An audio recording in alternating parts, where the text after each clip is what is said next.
하나의 제품이 만들어지고 소비된 뒤에 버려져서 소각, 매립되는 이런 익숙한 구조를 바로 선형 경제라고 합니다. 반면 제품이 소비된 뒤에도 수거, 또 재활용돼서 다시 생산에 투입되는 구조를 바로 순환 경제라고 부르게 되는데요. 이 탄소 중립, ESG 경영 등의 흐름 속에서 세계 각국은 이 순환 경제 생태계를 조성하는 데 사활을 걸고 있습니다. EBS 뉴스는 자원 순환 사회, 새 활용이 미래다 기획 보도를 통해 한국 자원 순환과 새 활용 산업의 현 주소를 짚고 대안을 모색해 보고자 합니다.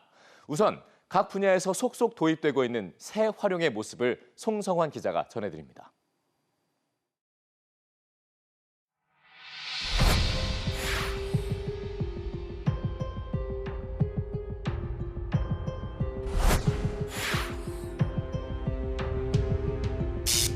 누구한테 해를 끼치고 살고 싶지 않은데 지금 우리가 사는 방식이 이렇게 해를 끼치면서 살 수밖에 없는.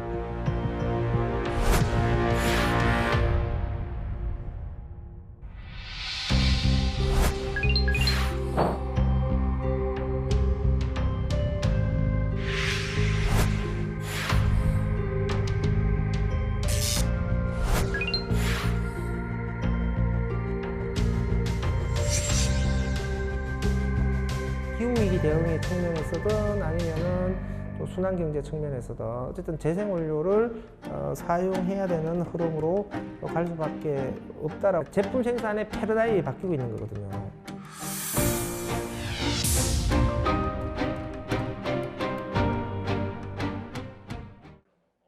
곤두선 털 하나하나가 섬세하게 표현된 맹수의 두상과 역동적인 동물들의 모습, 모두 버려진 택배 상자로 만들어졌습니다.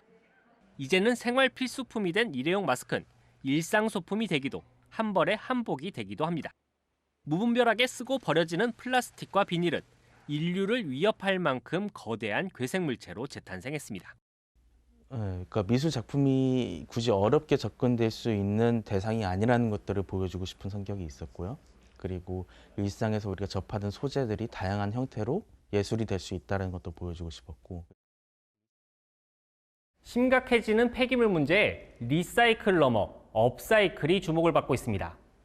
재활용을 뜻하는 리사이클에 기술과 디자인, 아이디어를 결합해 더 높은 가치로 업그레이드한다는 뜻입니다. 그래서 우리말로도 재활용이 아닌 새활용입니다. 우리나라에서 새활용이란 개념이 본격적으로 알려지게 된 계기는 역시 코로나19 대유행. 배달 용기 사용과 택배 이용이 늘면서 생활 속 폐기물 역시 급증한 시점입니다. 최근 7년간 포털 사이트에서 업사이클링과 재활용을 검색한 지수를 주간 단위로 나타낸 그래프입니다. 한 주 동안 재활용 관련 검색이 가장 많았던 건 2021년 5월 마지막 주. 서울에서 녹색미래 정상회의가 개최되고 부대 행사로 재활용 의류전이 열린 시기입니다. 이때의 검색 지수를 100으로 놓고 봤을 때 평균 30일에 불과하던 재활용 관련 검색 지수는 한국에서 코로나19 유행이 본격화된 2020년 3월 이후엔 63으로 2배 넘게 껑충 뛰어 올랐습니다. 우리의 의식주 생활 자체가 일회용품을 안 쓰고는 구조적으로 어렵다는 것이죠. 특히 코로나 상황에서는 일회용품 사용이 더 늘었습니다. 자기가 그 일회용품을 쓰면서도 이래서는 안 되는데 이렇게 생각을 하죠. 의류업계는 재활용이 가장 활발하게 이뤄지는 분야로 꼽힙니다. 전 세계 온실가스 연간 배출량의 10%가 버려진 옷에서 나올 정도로 패션 산업이 환경에 미치는 악영향은 막대합니다. 유럽연합은 순환 주기가 짧고 유행에 민감한 패스트 패션을 2030년까지 퇴출시키기 위한 규제에도 나설 계획입니다. 플라스틱 폐기물에서 추출된 재사용 섬유를 섞어 쓰거나 폐 가죽 등을 가공해 소재로 사용하는데 해외에선 파타고니아와 프라이타기, 국내에선 코오롱 FNC와 노스페이스가 대표적입니다. 의류 비즈니스 자체가 환경에 엄청나게 영향을 미치는 산업입니다. 나쁘게 말하면 환경에 피해를 끼치는 산업이고요.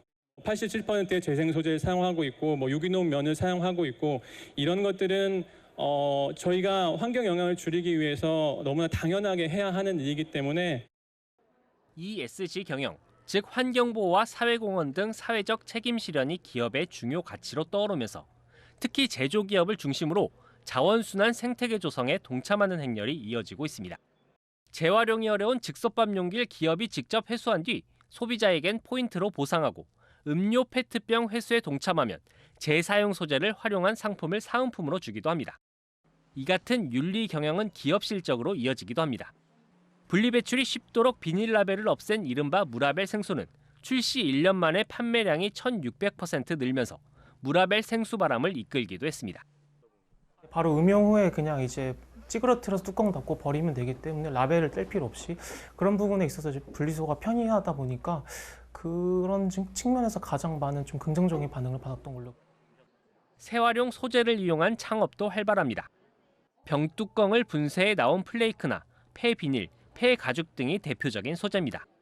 버려지는 자원을 다시 활용한다는 점에서 가치 소비를 할 수 있을 뿐 아니라 제품마다 고유한 디자인이 나온다는 점도 소비자들이 지갑을 열 수 있게 하는 요소입니다. 기존의 업체들도 재활용 소재나 디자인을 제품에 적극적으로 접목시키려는 시도를 하는 이유입니다. 다른 청년들이나 디자이너들한테 같이 해보자라고 제안을 할 때 또 선뜻 나서기가 좀 어려웠던 것 같아요.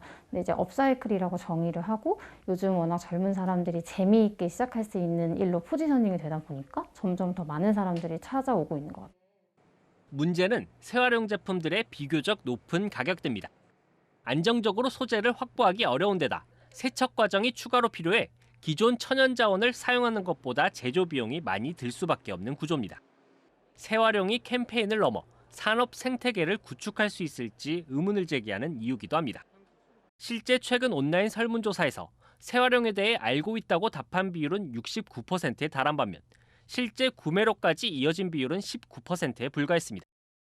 앞으로 구매 역시 응답자의 절반 이상은 제품을 보고 결정하겠다고 답했습니다. 비교적 비싼 가격에도 친환경 제품을 구매하는 가치 소비 경향이 늘어난 건 사실이지만 결국 실제 구매는 제품의 품질로 경쟁력을 갖춰야 한다는 겁니다. 착한 소비만으로 그렇게 오랫동안 성장하는 회사들은 많지 않은 것 같아요. 그러니까 이제 소비자도 그렇고 그냥 착한 소비로 예쁜 쓰레기를 원하지는 않으시는 것 같거든요. 개인이 자생할 수 있는 어떤 토양을 마련하기가 상당히 어려운 분야거든요. 그래서 문화를 지원한다는 측면에서 문화 지원책과 비슷한 어떤 정책으로 이분들을 좀 지원해 주시는 지원책이 좀 필요하지 않을까 싶습니다. 세계적으로 탄소 배출 감축과 재활용 소재 의무화 같은 규제가 속속 도입되면서 이제는 피할 수 없는 흐름이 된 자원순환. 한국 역시 순환경제 생태계를 만들기 위한 사회 전반의 변화가 시급한 시점입니다. EBS 뉴스 송성환입니다.